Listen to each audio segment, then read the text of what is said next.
Hey, welcome. This is Gary Watson, and you're about to see another chronicle. And I hope you'll stay past the first few seconds because I've got a treat at the very end. It's a story. And that's what this channel is really all about. I'm not here to provide glitz or high-strung entertainment or anything else. I'm here to really create a connection and hopefully build a community of people that just enjoy sharing their stories, life stories, things that they have in their memory and their hearts, and they bring them forth every once in a while, shake them off, and share them with other people. I mean, after all, what's the point? If you have a story, you need to share it. I mean, how many singers out there just sit in a closet and don't go outside and sing, right? Well, my fourth act here, because I'm 77 years old, is I'm learning how to create content,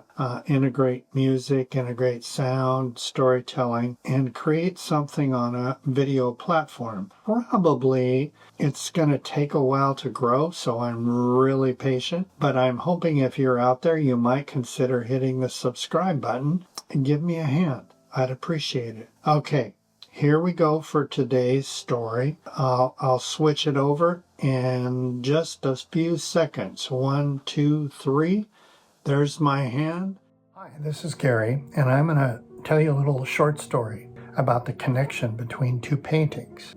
The first one is the one you see behind me here. I want to point out some things in the composition. What you see is an impression of a path into a opening of light, and the sun is setting in a backdrop behind trees on the right and on the left. It's got kind of a fall flavor to it, and I want you to note there are branches that overhang the opening, and there are some leaves which you probably can't see. The second painting that I want to show you is this one. Now, you might imagine a classroom, and there are students next to each other, and they are painting an impression off of some reference. This might have been a student next to me using a cooler palette of colors, but trying to express what they saw. And you can see again the opening on the left, the light backdrop, the overhanging branches, and the trees in the background silhouetted.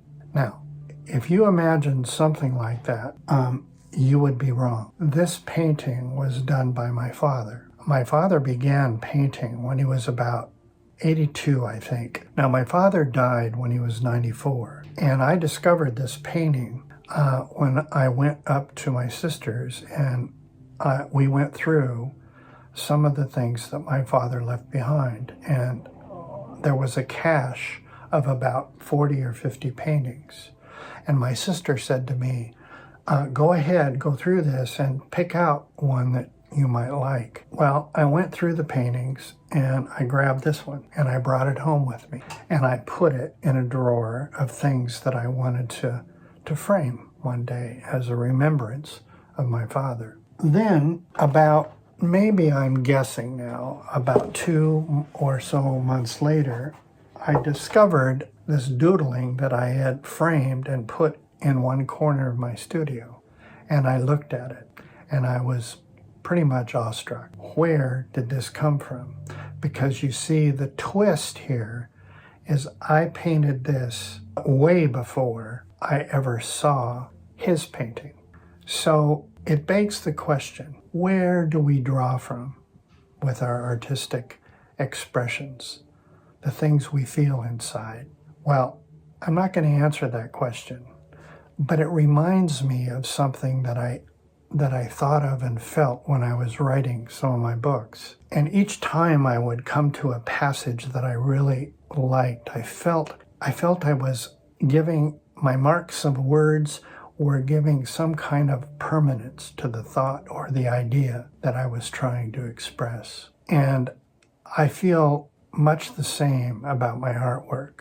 So I'll leave you to ponder that mystery and draw whatever conclusions you want. But I thought I would like to share a dialogue that was written by the son, and it was remembering a conversation that he had with his father. The book is one of my favorites. This is one of my most favorite passages that I've ever come across. And the book is A River Runs Through It by Norman McLean. And I thought I'd end this story by reading that passage. The father says, after you have finished your true stories, why don't you make up a story and the people to go with it? Only then, says the father, will you understand what happened and why. It is those we live with and love and should know who elude us.